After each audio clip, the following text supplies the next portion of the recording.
Good evening.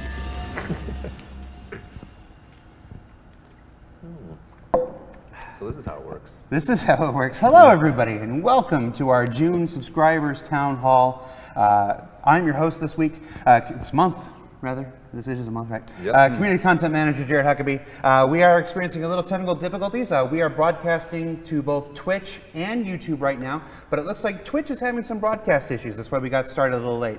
It looks like many of our favorite streamers are actually down at the moment. So we are broadcasting on YouTube right now, and of course it will live on in perpetuity on YouTube. If you're one of our citizens who are watching on YouTube, if you want to jump over to Star Citizen or twitch.tv/Star Citizen, tell guys, hey, come over here, we're live. We'd certainly appreciate it. With the Subscriber Town Hall, we do take our questions from the subscriber chat on Spectrum. This is the one show we do every month where we take questions directly from our development subscribers who fund all of our shows, like Around the Verse and Happy Hour and Bug Smashers and Lore Maker stuff. It's their chance to ask questions directly of members of our development team. So joining us this month, members from our character tech team in Los Angeles. We'll start immediately to my right. Why don't you introduce yourself for the folks at home? I'm Omar Aweidah. I'm character artist here at Cloud Imperium Games. How you doing, Omar? I'm doing pretty good. Thank you for being on the show right now. Well, thanks for inviting me. You. Who are you?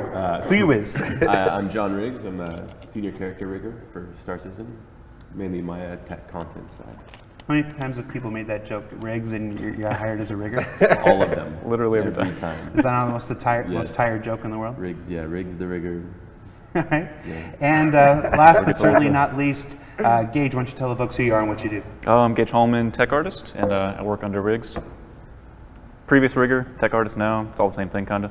All right, well, thank you for coming on the show. I know that we had solicited that Tracy would be joining us on this month's show. Right now, everybody in this office and offices around the world are heads down on 3.0 code review, trying to get this thing out the door.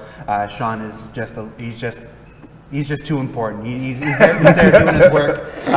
We got the only 3 people who actually finished with their work. Congratulations, guys. I got a lot of stuff to do. I know. Well, I figured that was better than saying you were less important. Yeah. Oh, you can say I'm less important. All right, Omar is less important. Everybody. That's not true. So again, we are taking questions directly from our subscriber chat up on Spectrum. Before we get to the questions, why don't we talk a little bit about who you are, what you do for Star Citizen specifically? Because for every time we do one of these shows, it's somebody's first show. It's the first time somebody's seen you. So Gaige, why don't you start us off? Tell us a little bit about what you do for Star Citizen. So many things. A lot of it. Well, let's not get crazy. You do a couple things. So I'm mostly a bridge between character art and I guess just the game itself. Like we of course we have engineers and code and everything doing all the actual mechanics implementation, but I take a lot of what character art does and then work with Riggs and we get it in the game moving around. Okay. Yeah. And Riggs? I just basically make sure that, actually kind of the same sense though, I make sure that it gets from character art to the tech artist to then get into engine. So I kind of work on the pipeline, make sure everything goes smoothly, right? So that all of our content is of high quality and easily done. Okay. And Omar? I model, texture, and do game asset topology for characters. He's also a tech artist sometimes. Sometimes. A bit of one. Or I cry and then I run to the real tech artists and then they fix my stuff. Yeah, that happens. All right, so let's start off. Let's talk a little bit about the character pipeline itself. So a character concept, as far as art goes, implementation, starts with a character concept artist. Many folks are familiar with like Jeremiah Lee, who is a character concept artist. He does the 2D, the sketch, the rough outline. This is what I think of a character. Right. And the team grew by 1 recently. Yes, we did. We just got a new character, new concept artist. I can't remember his name right now. Mike, yeah. Yeah, that guy's pretty sick. So when they have the concept, it goes to you. And what do you do with it? Well, first we'll lay it out in 3D, and we have kind of a base male, base female character, and then we'll kind of start designing their costume and see, is this a character for Squadron? Is it a character for the PU?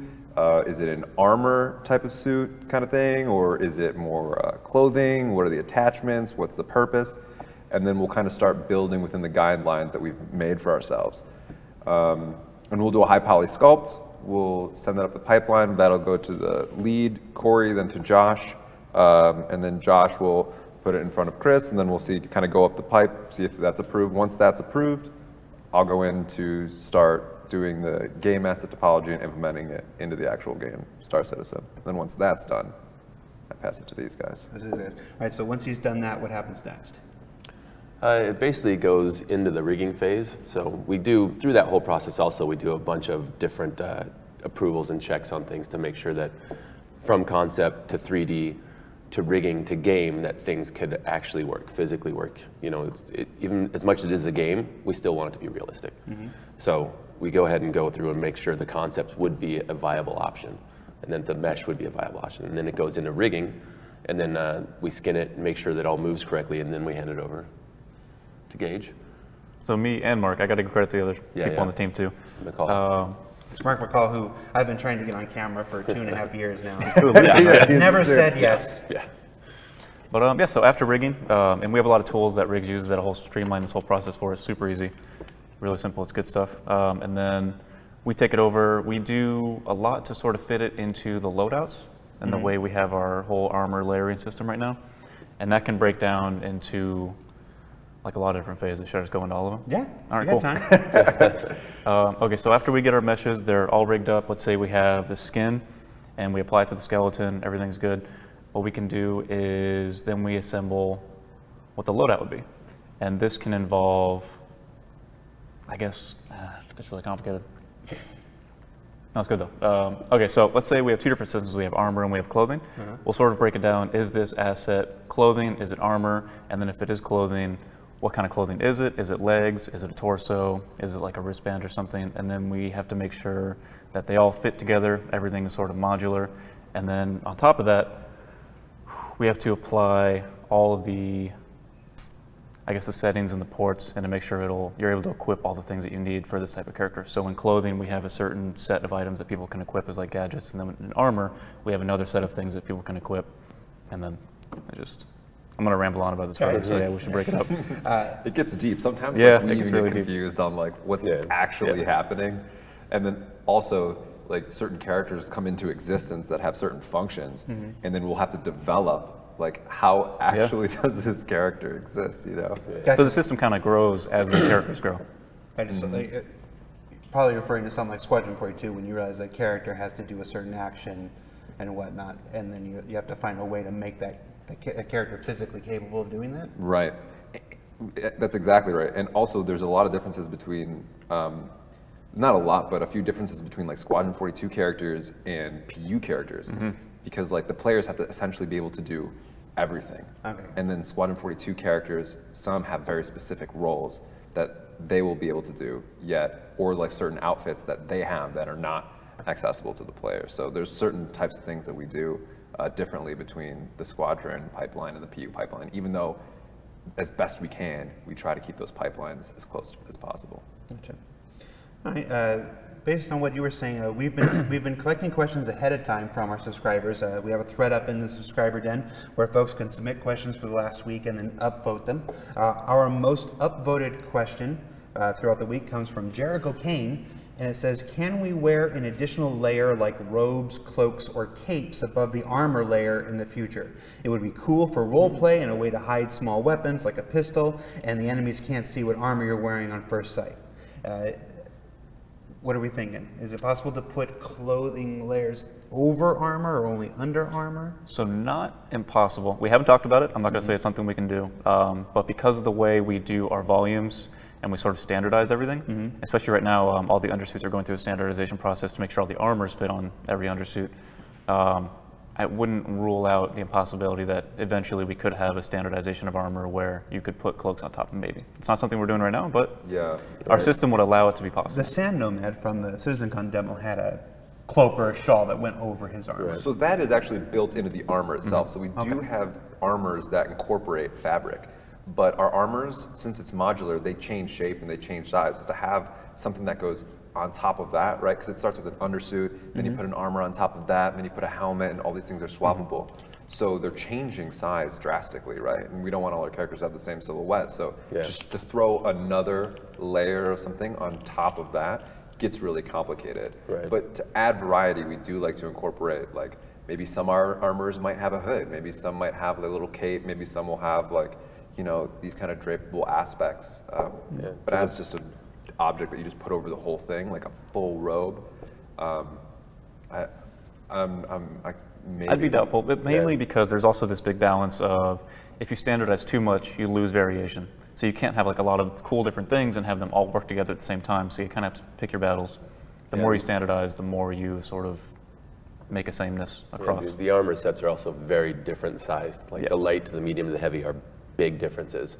So to try to hide your armor to that point wouldn't so much work, because if you're in a heavy, you're trying to hide it, you'd be in a tent. Yeah. You know, you'd be just walking around with a giant carport over you. It's just picturing one of those music videos where the person's wearing 80 shirts and your shirt says something different on it. That's pretty close to our system right now. Yeah. A lot of layers. Let's talk about that system, the layers. What layers exist now? Everything starts with an undersuit. Everything starts. So with let's divide it into shirtless, two systems. We start with the body, and then even on the body, there's a couple different ports. So you have a naked body, and then on that we attach a Moby glass and a head, and then everything sort of grows out from there. Once you have the body, then you can attach clothing or an undersuit. An undersuit will open up the armor system for you. So on the undersuit, you have all these ports for armor, and then you have legs, torso, and arms. It's divided into those three, and then players can customize those. Helmet. And a helmet, helmet too. So we have those, and then those open up all the armor systems to you. But then if you stay on the body, let's say we have all these clothing ports. We have legs for that, shoes, hands, hats, and then currently two varieties of a torso item, which is basically going to be your undershirt and then your top shirt. Okay, so clothes or armor. You're not going to be able to mix and match clothes and armor. So not with each other, but the way they work, we have this culling system that'll start culling out geo and hiding things underneath, and those are divided into basically like layers 0 through 5. So you could put on clothes, but then as soon as you put on an undersuit, it'll automatically cover your whole body. So you can wear clothes technically, but they're hidden by your entire undersuit. You're just not going to be able to run around with like a t-shirt but heavy armor pants. That'd be interesting. not at this point. Just really look like But we will be able to, for example, we will be able to create things that look like armor on top of clothes. But that'll exist as it'll fall into the category of armor, like because as far as the game system goes. As far as the game system goes, to my knowledge, I know like design changes quite often and that kind of stuff. But I think that the functionality of the undersuit actually gives the functionality of the armor on top of it. Because the undersuit plugs into like oxygen systems. There's like all these complicated things to make sure people can survive in space, and we don't have those systems on clothing because you can't just walk outside in a t-shirt. Right. Like once the undersuit, essentially every undersuit, once you put on a helmet, is EVA capable. And it plugs in like oxygen, and then even speed variations, because like let's say all the armor is light, heavy, medium. They have their different speeds and all these other kind of benefits and I guess drawbacks. So those all plug into the armors, whereas the clothing is more free and you don't have to worry about those things. That's cool.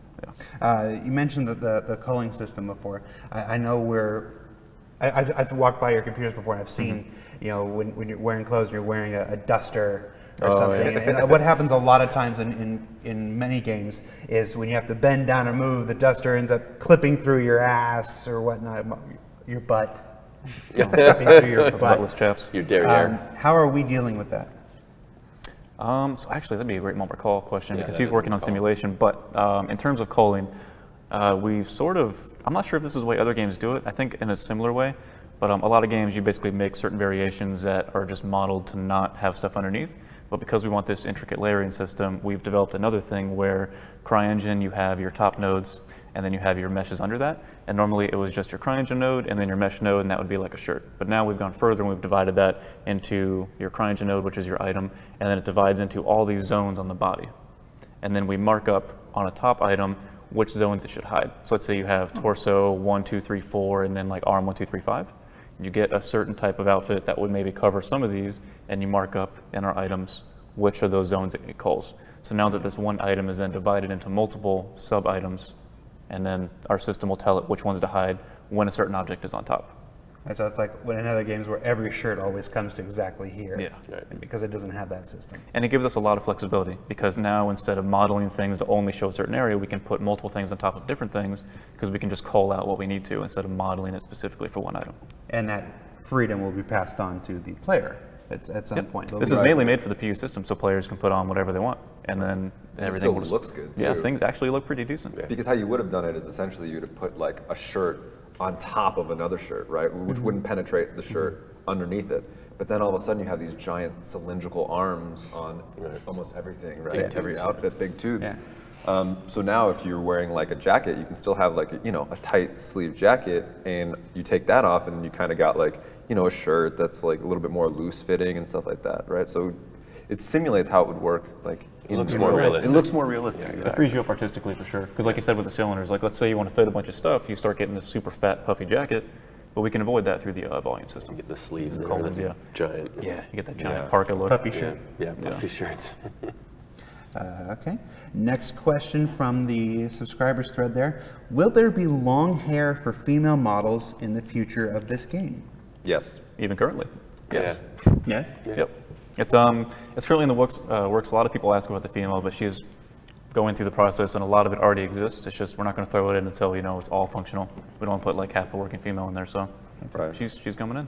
One And, of the questions we hear a lot from the community is how long hair would work with helmets. So we are figuring that out. Currently, I know Corey Johnson, he's been working with and experimenting with different types of like Snoopy caps, and then maybe also doing helmet hair variation and long hair variation. So we're seeing kind of what the best solution to that would be. And when you say helmet hair, you don't mean like what happens to my hair when I put on a helmet. That's exactly what Really? I meant. Yes. I mean, like, so, like, let's say you have like 10 different styles of hair, right? If you put on a helmet, maybe you only have 3 different variations, so you don't have to do as many types of hair variations, right? But also, the hair is really difficult to see with these helmets because they're really obstructive. So that's what we have to experiment with, right? Like, how far can we go? How much time is it going to take? And then what's the best solution for doing this that requires, an appropriate amount of work? Because like sometimes these things could evolve into something crazy, and we're trying to prevent that. Yeah. Resource management is important. Yeah, you want to avoid making like 3,000 different hairs, so you want to be efficient about it and see like what matters and artistically what can we get away with to still maintain the look. I think there should be a mode where you put on the helmet and your long hair is just in front of your view. And you just can't see. Make it realistic, man. You got to tie up your hair Emo first. helmet.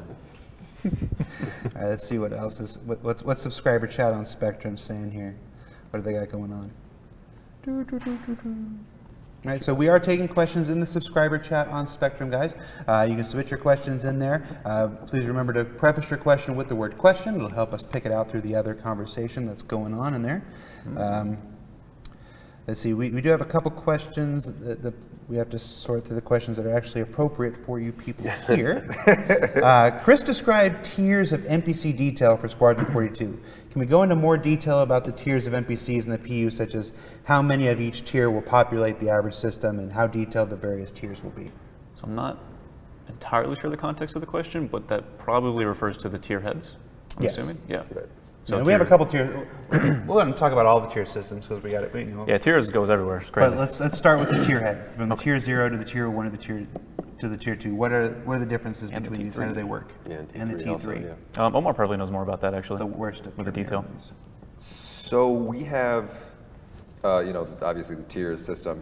So I guess the best way and the simplest way to break it down would be tier 0 has the most amount of geometry, the most detail, and the most amount of time spent. And blend shapes. Yeah. Only T0 has blend shapes. Fidelity. And blend shapes. It Fidelity. comes down to fidelity. Like the tier zeros have a bunch of blend shapes also, so you can hit tiny little nuances in the face, where the lower you go or the higher number-wise you go in the tiers, you lose fidelity. Yep. Okay. So it takes less time to make them. So, but the tier zeros are top notch. Right. And the 2 zeros would be used for characters like Gary Oldman and Mark Hamill. Yeah. Yes, and they also, since we use wrinkle map blending, which is when the face is active, those blend shapes are activated, they actually do wrinkles, so we have to do blood flow maps and different normal maps so that the face actually changes when different expressions are happening. So if we're doing a tier 0 character or tier 1 character, they both have triple wrinkle map blending. Tier 2 characters have double wrinkle map blending. Tier 3 characters have single wrinkle map blending. So it's just blending between 3 images for tier 0s and 1s, 2 for 2s, and 3s for 3s. So the difference, actually, there's really not a lot of difference between tier 0 and tier 1, except that tier 0 has more blend shapes, like you said, higher fidelity, and more topology. But the polish pass and the art pass is essentially identical. It's from 0 to 1, except we spend a little bit more time on the zeros, obviously. But it's, for them, it's more different. And what's the virtue of having more wrinkle maps? Why do we want skin to wrinkle? It just looks more realistic, right? So when I squint my eyes or I lift up my eyebrows and stuff like that, all these different things, like blood is pulling in different areas, and I'm starting to get all these different folds. Most characters in games are starting to introduce that, but previously that wasn't really a thing, right? It was just the low poly geometry that was moving. And now, you know, when you do different things with your mouth, you know, your nose changes, blood pools in different areas of the face, so it just ends up looking way better, like way more better. It's all the little things that make stuff look real, right? Like all these little tiny things that he's talking about. You don't physically see them, but your brain picks up on it, right? We haven't crossed the uncanny valley yet, but it's much closer because of these little nuances. And because, you know, it's appearing live in the game and not in some pre-rendered cutscene, the player character can get right up close to these people, you know, while they're doing these things and see, you know, the stuff. So having the wrinkles and having the blood flow, you know, flushing to certain parts of the face, it becomes really important for immersion. Yeah. Okay. All right. Let's see. Has the team designed any robot characters for Star Citizen? You worked on any robots? No. No robots in Star Citizen this time. Does the Titan count? Yeah, I don't think the Titan counts, though. It's a suit. Yeah, Yeah. it's more a It's suit. more of a It's more a giant suit. armor Human-powered suit, but robot. we are working on it. It is very robotic, though. Yeah. It's a big giant thing that you drive around. Now we were talking about this earlier. We just talked about the tier heads, but you recently you've been working on the loadout tier system. And when I say recently, I mean that was finalized today, yesterday. Well, so it's always, we've had it for a long time, but we've been kind of finalizing how we're going to break it up. Because, like I said, as the characters grow and as like the S42 like structure of how we make these characters changes, the process changes and like how we're going to build the loadout. So actually, with what I went into before about like armor versus clothing and then like legs, torso, all this stuff, what we solidified is sort of how we're going to divide up the ports for like torso items. So, because Briggs is making this automation system in Maya that'll help us help animators like automatically put together loadouts and all the with the same way we do our in-game loadouts. And I don't want to say this is like the final way we're doing it right now, but basically we have like our undershirts and then everything else is considered like a top item. And then on top of that, we'll do like another port that would then fit, I don't know how to describe it, but like vests, things like that. So like, let's say you have a deck crew. So we have a jumpsuit and then you put a deck crew on top and then that kind of opens up another port. And it's really just this growing sort of hierarchy of like you attach this onto this and then we open up all these gadget ports and things like that. Yeah, we're trying to make the Maya content creation side mirror how it works in the engine also. It's getting close too. Yeah, it's getting close. So the idea is that between character art, tech art, and animation even, we can have the same exact thing working in Maya as we do engine. So if there's ever a problem, like something looks wrong, we can check it directly with the exact loadout in the engine or in Maya versus the engine and everything. So we can see exactly what's going on. Yeah, it's gonna be really nice. So. Who's working on Written us a nifty tool. Yeah, it's mainly my main focus at the moment. Yeah, so it's just again, it came about because the animators were having some trouble seeing certain things, right? Like when he's sitting in a ship or when he's doing whatever, you can't really tell what's going on because he's in the light armor or the medium armor or whatever. This way, he'll be able to put it. Well, he's in this shirt, those pants, that hat, whatever. So the animators will be able to see exactly The character what's they should, getting yeah. into engine in the final thing, instead of just a generic character doing their animations. That's very cool. And that's not a tool that exists already. No, Something we it's had to make. custom. Yeah, we have to make it because I mean our loadout system's custom, right? Everything's custom. So the content creation side has to have custom tools to make it that way also for the engine. Very custom game. Yes, A lot of proprietary. as they all should Little be. bit. But A little bit. A question from the live chat here says, will hair bones be weighted for physics? Actually, yes. already is, isn't it? Yeah, so we're working on that, like with the female with long hair, like they brought up earlier. They're still working on the systems and like kind of fine tuning how the simulation is going to go, like going back to resting positions and things like that, and also testing with 0G, like hair in space. I don't think we see many games doing that. So we've got to make sure like our hair, and this translates down to clothing too, like you're in gravity in a physics grid, and you leave the physics grid, and then suddenly your hair's just floating around and like taking your inertia. like on ship 0G, which thing? Because I'm thinking you go into EVA without a helmet. Or you just die. You Yeah. just run out There's without a gonna be helmet dead just to see characters what floating around. I mean, that's the see what thing. happens to your hair. You got to think, even if you die out in space, you're still out there. You got to move. Like your physics still have to work. You can't Yeah, just but your hair disable probably that stuff. freeze, wouldn't it? So it wouldn't need to move. That's true. Just Nah, solid rock. Yeah. I don't know. There's a lot Science of is beyond me. a lot of future science going on. A lot of future science going on. Let's see what else we got from the thread here. Oh, I lost my thread. How dare you? Talk amongst yourselves. I'll give you a topic. Okay. No, let's see. That's all we do. So, Yeah. what are you working on specifically for 3.0 right now? What's your task that you're focused on this week? Make game. Make game. Make game. That is the best Make stuff description work. of what we're doing right now.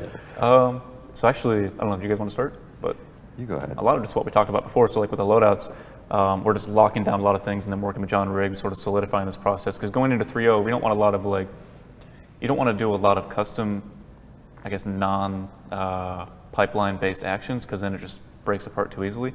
So he's locking down the pipeline and we're locking down the pipeline, and things are going to be really fluent together. So we're solidifying that process. So after 3.0, as we make things, it'll just sort of go together, and we won't have to go back and fix things. Everything's just going to be like set in properly, and the system will be smooth going forward. Because the more we make these systems, the faster it'll be going through the pipeline. Yeah. Yeah, so I mean, the stuff I'm working on isn't really 3.0 specific. It's just studio, Yeah. efficiency. Like make sure that everything works fine. The stuff to get from Omar to me to Gaige painlessly. Speeding up the process every time, because we have so much content to get through, right? So much clothing, so much everything to get through. We need it to be fast. And if you're doing it a traditional way, we wouldn't be able to get all the clothing done in time. So constantly, every week, we're updating the pipeline to try to make sure that things can just literally flow right through it. From one to the next, go to the end. I mean, very soon, they're going to be able to test their stuff in engine before we even rig it. So with some animations and everything. So it's part of the idea, right? So they can get their geometry in-game moving around and see, well, hey, if I change this a little bit right away, before it even gets to them, then it's easier and better. It's going to make my life one-click solution. so easy. That's the idea. To have That's a what we're all here skinned for. character. Yeah, we're all here for you, Omar. Thanks, guys. Thanks. What are you working on? I mean, not so much implementing a lot of content. It's bug fixing. Like, we're getting to this moment where we're starting to implement all the systems and every possible thing you could think of or not think of is arising. There's a lot of behind the scenes. Yeah, there's a lot of stuff. So then we have to think, okay, well now, since we implemented this feature, now this is happening with the armor, and then how are we going to deal with this, and maybe we should change it, and that kind of stuff. So a lot of going through and a lot of fixing. It's all pretty standard for game development. It's so much time is spent building the tools so that you can make the game. People, it's very rarely is it just you go straight into making the game. Exactly. It's especially if you're doing something that's never been done before, or you're doing something that's in a different way than has been done before. It's very important to take that time building the tools. Very much so, yeah. And one of the most common questions we get asked is how are they going to do so much? How are we going to do 100 star systems? How are we going to do, so many different character types? It's all about the pipeline. It's all about the pipeline. It's all about building the tools. And once you build it takes 100 days to make that first thing. Yeah. And then after you've made that first thing and the tool to make that first thing, then it takes 40 days. And then after you've upgraded the tool and you've gotten your processes in place, and the next one takes 20 days, and then it just gets better and better and better. Well, if you ever stop working on this side, you can come work for us. Yeah. I'm on that half of the building enough. Yeah. Much to the chagrin of many people. All right, questions coming in from the live chat here. Anything you can tell us about the type of customization options we're going to get? Oh man. I know it's still. We've got there'll be an ATV segment soon enough about character customization, so we don't want to steal that thunder too much. But Curious about how much we can talk about, because there's a lot of stuff in the works, but I'm not sure how much we're really releasing. Exactly. We're not dedicated to it yet. The issue is there's the stuff we're working on, but we don't know what's going to make 3.0. We don't know what's going to make 3.1. We don't know what's going to make 3.2 yet. So it's hard to it's hard to talk about, because you say something like, "Oh, this is what we're working on." Yeah. And it's like, "Oh, well, but it may not come for 6 months, 8 months, 10 months." And it may change, and that we might find a better way to do it. Yeah. It's a better system. I mean, we can talk about what's coming in the 3s, right? But Is the facial stuff going to be No, I'm not sure. Okay, well, I mean, a lot of stuff is in the works, so customization for characters, like, all over. All your clothing, colors, faces, we have multiple heads that are going in, people can customize. Hairs, a lot of it. There's just a lot of stuff. Armor, like you said, hopefully color tinting. We also have different, so you, instead of going in like Star Marine, you pick like a heavy, a medium, a light. Now we're gonna start mixing and matching. Hopefully soon everything starts to fit together, because currently they kind of fit on different types of systems. So create a standard across the board. So when we open it up to the players, they have a massive amount of options. I see a bunch of people running around in light legs and light armor and a big heavy helmet to protect. It's going to be interesting for sure. It's going to be Lollipop interesting. armor. It's going to be interesting. And there's a lot of armor that people haven't seen yet that are going to go in. Like, there's a lot, like 2.6 was a while ago, so there's a lot of stuff in that's probably going to drop. People are going to like. Yeah, definitely. Yeah. All right. Has any work been done on beards yet? Yes. Yeah. Yeah. I can't remember the exact character's name, but White has a pretty sick beard. Yeah. Especially on T0, you can see those hairs just bristling around. Oh, We got a nice goatee on. oh yeah, Oldman's got a sick goatee. There's a lot of good beards. We've done a lot of work on Oldman's goatee. Yeah. It's had some iterations. Yeah. We've had some But it's like iterations. what looks good 2 years ago doesn't look good now, so we gotta make it look better. Gotta make it look Yeah. better. Yeah, that's one of the things. It's one of the things I'm personally excited about is when the time comes that people see the updated, Bishop Senate speech and all the changes and improvements that have been made man, just right. to It's Bishop. going to be fantastic. alone. Right. It's no idea when that's going to happen, guys. My favorite is the Van Gogh speech. Confirmed. But we've made so much improvement on the character tech since that, because I mean, really, that first Bishop speech was released a month and a half after it was the data was originally solved. Yeah. Remember, it was really early on in the process. Yeah, That was our last studio. Yeah. Yeah, that was crazy. Yeah, it was in LA. Really early on. I think that, just like what's happening with the ships, right? They're all getting redone. That's happening with the characters, and I think probably within the next couple months, we would have redone every single character. 'Cause Yeah. we have, No, I they've think- all gone through. Yeah. Yeah, we have a couple legacy characters that are still in. Those are going to get redone. I wouldn't exactly say redone either, though. I mean, they're all Touched being up. upgraded. They're all Yeah. being brought to the next level type thing, so. The clothing's just straight up like we just redid Yeah, we and did made a everything bunch look of the fucking clothing, lovely. yeah. Well, to do what I mean, like redone is in, like, if we have the legacy armor, I guess the concept will remain the same. Yeah. But we have to actually rebuild the whole thing from scratch. I don't know how much of it. Sometimes, yeah. Yeah. But it pays off, especially with these modular systems. You look at the old clothing, and it's like, that's just not going to work. So we do it to make it more versatile and work across the board for players. What about dresses? Oh, so actually, Yeah. Mark has also been working on those. Yeah. Mark McCall Yeah. Yeah, we need him. Damn to it, do this. never McCall. come on our shows. He's got this. He's got We everything. should just set a little spy Gotta give cameras him- at his desk. And Just walk up. Hey, Mark. Just How ask you, him a how you question. doing? I just put a Yeah. camera in there. You gotta bribe with like a bottle of whiskey or something like Yeah. that. I've tried bribing Mark. For 2.5 years, I've tried to bribe Mark. One of these days. So. But yeah, so dresses are in the works, and recently he just skinned another character to test. We got it working, but it's one of those things you don't want to release until it's like final, because simulation is such like a fickle thing. We don't want to throw it out there, because like you said, clipping through asses and stuff. Yeah. And And having to go to 0G with it also. yeah, a lot of Even upskirt though- stuff going on. Talk a bit more about simulation. What is simulation in clothing?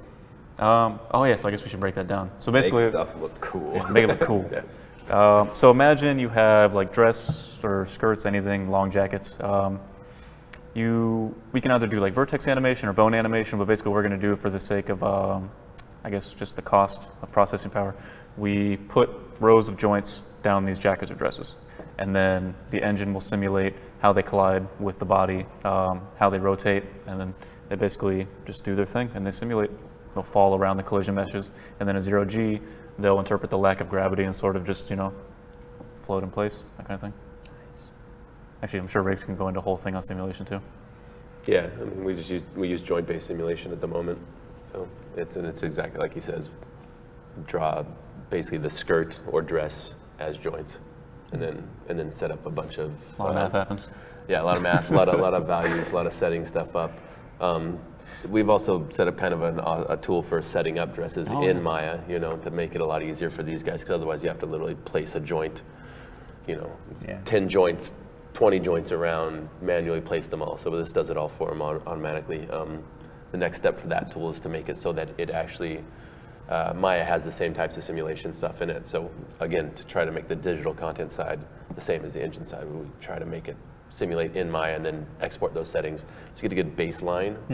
And then in engine, obviously it's going to always be a little bit different because the math that's being done behind the scenes is different. So then we would tweak it a little bit in engine to make it better. Does that take anything from like Marvelous Designer? Actually, character artists do use Marvelous Designer, but we don't simulate through that. Yeah. But they do a lot of their initial wrinkles, and like they'll bake their normal movements from like sculpted and Marvelous Designer simulated. Yeah, but there's no wrinkles. simulation in engine or Maya for that stuff. That makes the cloth look more realistic for them, and then they give it to us. Yeah. And then it's solid at that point.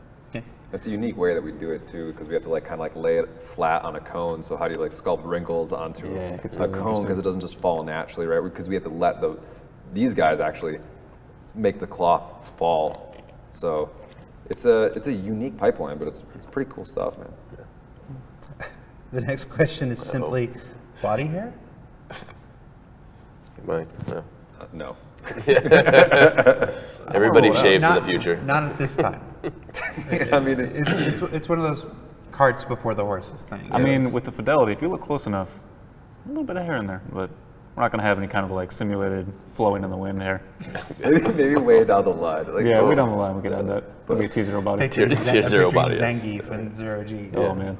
All right. A giant fur ball. What's been the most satisfying part of this whole process? We'll start with John Riggs. Getting to the point where we are, like seeing from, I've been around for a while now, and seeing Yes, from you're where really it's old. been in the game also, but seeing where it started, and how far it's come, like how far visually, it's stunning. I mean, I'm working on the project and I'm constantly looking at things going, wow, like the space, because we don't deal with the spaceship stuff too much, right? And the planet side and all that stuff. We're mainly working on characters. So to see the stuff that these guys are also putting out is just, it's brilliant. So it's separate departments, right? So that's the idea that we really want. We really are trying to do the characters as stunning as these guys are doing the spaceships, because it's amazing. So and how hard these guys work is really getting there. Like the characters are really coming along. So Even Omar? even Omar. Gaige? For me, it's been similar to what he said. Like when you really just hop in a level sometimes and see what the rest of the studio's been doing, it's like, holy shit, this stuff's crazy. And you see like the solar system. Actually, I'm not sure the actual proper name, but Solid. where they basically make all the planets, the orbits and everything. When I saw that system, I was like, that's fucking cool. And but when you really hop in the game, it is, dude, it's fucking awesome. That's 2 F-bombs. Oh, sorry. You got to put money in the jar somewhere. All right. Views and opinions of Gaige Hallman do not reflect those of Title Creative Games, Robert Space Industries, or its At subsidiaries. least you know it's honest. They have to drop F-bombs. But yeah, so when you see the systems, you hop in and then just hop in a ship, and then with the characters you made, just the whole thing coming together feels really good. And also, pipeline development is really fun. Like when all the tools finally come together and it just gets super easy and streamlined, it's like, oh, this all paid off. It feels good. It allows us to just do the work at that point. Yeah, because then instead of you're not just working Yeah. around everything. What about you? What are you most proud of? I'd say the growth of all the departments. If I was just gonna piggyback on what John actually. said, essentially. Teams. The growth of the teams is just crazy, man. Because when we first started making them, like we didn't know what the systems were, so and it's hard to develop art constantly, especially because we're always showing it, we're always iterating it. It's very difficult to do like production and pre-production in a very similar kind of timeline. So seeing that like our team, the character team specifically, has grown ridiculous in the past couple of years, and seeing the quality that people came in 2 years ago and then where they are now is really improved. And I think you can see that with like every character that comes out. Not only is it looking better, but it's also like animating better and running better and being like rigged better. And now with the help of the tech team, we're starting to get cloth, which is something that we were avoiding. And now when we have problems, we're able to approach it and be like, hey, this is really cool. Can we do it? And then you guys are like, I think so, or no, go away. A lot of both of those. Sometimes, yeah. That's the best part about game development is discovery. Yeah. Is that because we run a live environment in the middle of our game development, we're in a slightly different situation than just about every other game in development. We show things weekly. I mean, we do a 30 to 40 minute documentary on our development every single week, in addition to the 14 other shows that we do, Bug Smashers or whatever, that show different aspects of our development.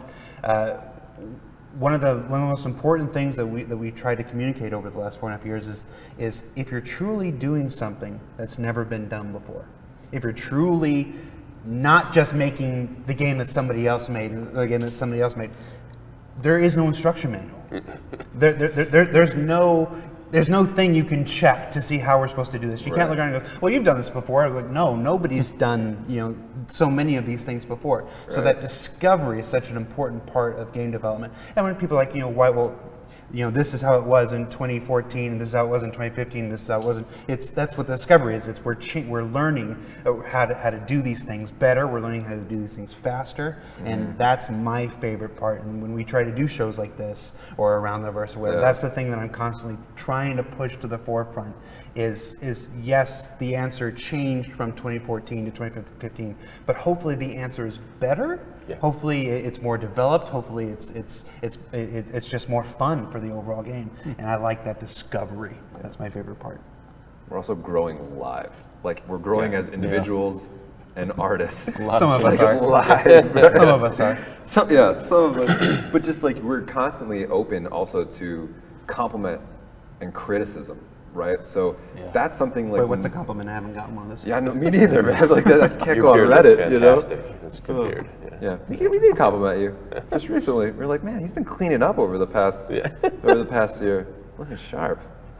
But yeah, that's a weird thing that I've never had, because usually like you do something for years, right, and then you release it. It's like a secret, yeah. But now it's just raw. It's just raw, yeah. Like, you see, just bad art and good art and like all sorts of stuff, and then if you don't like it, we hear about it, And Actually, Eckhart is a good example, because I remember we were putting that together. It was me, Mark, and Omar, and I think Corey, and we were just putting this guy together. We're like, oh, I think this looks good, and then it goes on Reddit the next day. Be like, people hated it, and we're like, okay, well, time to make some fixes. Well, and it's like, just tear me apart. The asset wasn't completed, right? Yeah, because it's also not finished. Because we release a lot of stuff that's just in for like a viz dev purpose of these like little demos. So I mean, of course, Eckhart's not done, so we put out what we can, and then people see it, and they're like, man, why'd you do that? And it's like, oh, okay. If we didn't, you'd be mad. Yeah, it's like, it could look worse. We're not done. Yeah.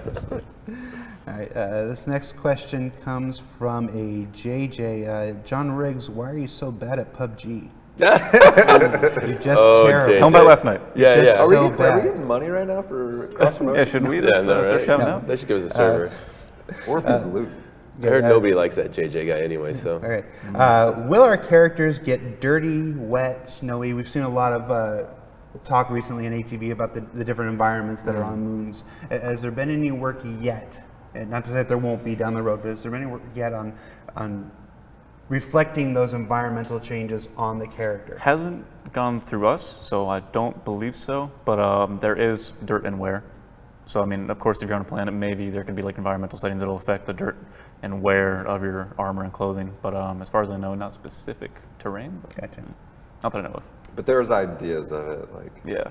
It's always tossed around. Yeah, but currently it's at because we also want to finish something first before we move on to these crazy things. We want to give something to the work players. on everything all at once. Yes. Right. Yes. Okay. Let's see. Whatever. Are cybernetic bionic limbs still a thing? Bionic Eyeballs actually has been discussed. Yeah. And we've already implemented. We haven't done it yet, but we've already implemented the back end of being able to have separate eyeballs. So if you want like a robot eye, actually possible. Just a robot eye specifically? Yeah. Just one though. I mean, actually, with the zone coin system, we could also maybe give people robot arms, because like we've split up the body in those zones, like I said. So we literally could just like hack this thing off and then boom, suddenly robot arm. Maybe. We're not doing it right now, but the back end exists. So. Yeah. What about capes? I mean, the Sand Nomad counts, right? Sand Nomad straight up got a cape. Cape if it's part of the armor. Yeah, that's an armor. We don't have a port for a cape, but not impossible. You need to make a port for a cape. Yeah, now we're gonna need a port for a cape. You need to make a port for a cape. Port cape, cape. Port cape? I have to have a cape. Cape port. Port cape? No capes. Port cape. Tell my producer. Yeah. Tell my Give me a Jira and a Give me a shotgun. Jira. Yeah, Jira. Does my producer know about this? Yeah. Eric's gonna love this right now. Yeah. Right. You just got brownie points. We haven't seen anything on scars or blemishes yet. Are there any plans to implement them? Yep. There are. I'm actually familiar with them. So like facial textures, decals and stuff. I just did a scar. Nice. And I saw Forrest in there with Mark McCall looking at tattoos earlier today. So. Well then. It's not a hard thing to do. Yeah. That's No. not, yeah. Tattoos for specific situations. Yeah, exactly. It's a thing that we're exploring right now. It's not. I wouldn't say you can doesn't just put a tattoo anywhere on your body. It's going to be probably, standardized. Yeah. And we're not confirming Yeah. anything. A lot of experimentation happens in the it's office. We experimental. play with Yeah. systems before we dedicate to them, yeah. Will it be possible for characters to dye their clothes? So, I'm not sure, but recently they've been trying to standardize the certain color systems we use, because before, you just do an art pass and, you get whatever colors you get, but here they want to give players a customization ability to choose like certain palettes. I don't know why I keep making triangles with my hands, but you can choose your palettes. And so it's an idea we're playing with, aside from just picking like different shirts. Like let's say you have a shirt and there's 3 varieties. They're playing with the idea of, can we implement a system where the player then picks a palette and they dye it a certain color? So not in, but something we've experimented with. Right. Yeah, so when you experiment with a thing like that, it's not enough just to be able to actually have the tech to do it. You need UI support. So Yeah, because like we can do anything, but you got to commit like how now to get this across the board on the game, working smoothly with everything for a modular system. That's a big commitment. So we don't want to just throw it in there. Yeah. So something Multiple that's teams too. A lot of code teams, character teams. Oh my gosh. so something we're exploring at the moment. Yes. But most likely. Okay, let's see what else we got here. What steps are being taken to allow for concealed carry of small arms? That's the second concealed carry question. I don't know. none. What are you trying to? What are you trying to? I mean, not at the moment, but we have ports that we attach guns to, and then you could hide ports, so it's not impossible, but we haven't really talked about it yet. Okay. Yeah. This question has to do with battle damage for character armor. We see ships. We see ships take damage all the time. In the most recent ATB, hidden in the Nox segment, Patrick Salerno was showing the damage states of the Nox and how we could peel away the peel away the exterior and see the interior and stuff like that. Some cool shit. What, if anything, have we done for armor in that regard?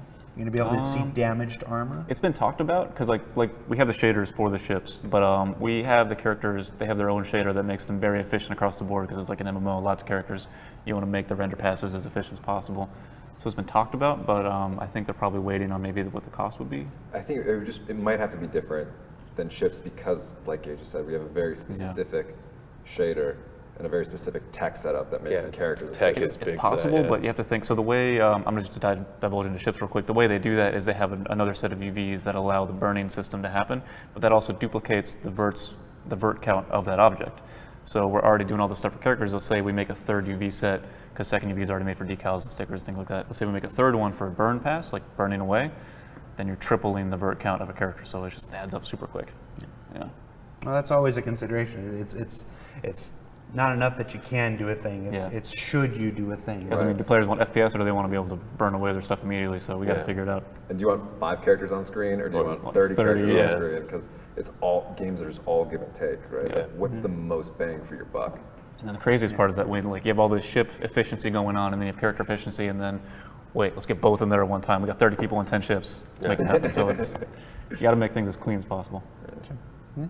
When scanning someone's head into the game, can you take features from 2 different scans to make one unique head?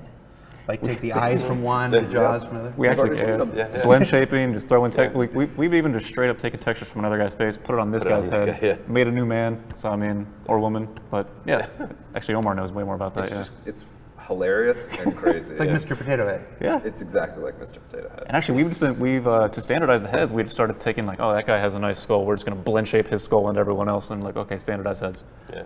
And we make it so now all the helmets fit. And then we gave everyone like we pick like features of people and like, all right, we're going to blend shape these things and make like this Adam, who is like our ideal head. And then we blend shape features of him in, and then that becomes our standard. And now everything fits. So it's just like this. Not Adam Weiser. No, Maybe. definitely It's not. not Adam. But it's really cool tech. Like you'd be surprised at how good things look when you like unwrap everything the exact same way and you just plop in some guy's face, and then also sometimes how horribly wrong it can go. Actually, in the facial test, there were some funny things that happened. But also, so because they're all the same topo, all of our heads follow the same topology, which is why we can blend shape between that. So when the scan happens, even though the heads look different, and even for Mark Hamill, like his topology is the same as the other heads. So he's like a really unique face, but the scan just pushes the verts in the shape of his face, so we can blend shape other features onto other people. Give everyone Mark Hamill's chin if they want to for some reason. Sure, you'd appreciate it. I mean, in the future, do you want to buy Mark Hamill's chin? I would. There's some really cool stuff. I think it's going to be. Yeah. That facial tech is some next level stuff. Yeah. So it's in the works, but it's going to go through a lot of processes to make sure it's like a smooth thing. You don't want to give people like half-ass faces, so it's going to be good. And limit like what? Because I mean, I don't think Star Citizen's the kind of game where we just want people running around like with giant. Just take their nose and put it up here. Yeah, we got limits. Yeah. It's cool though. I think it's called DNA, what we're calling our systems for the time being. Unconfirmed. Internally, DNA. This question is from CIG Calix Renault.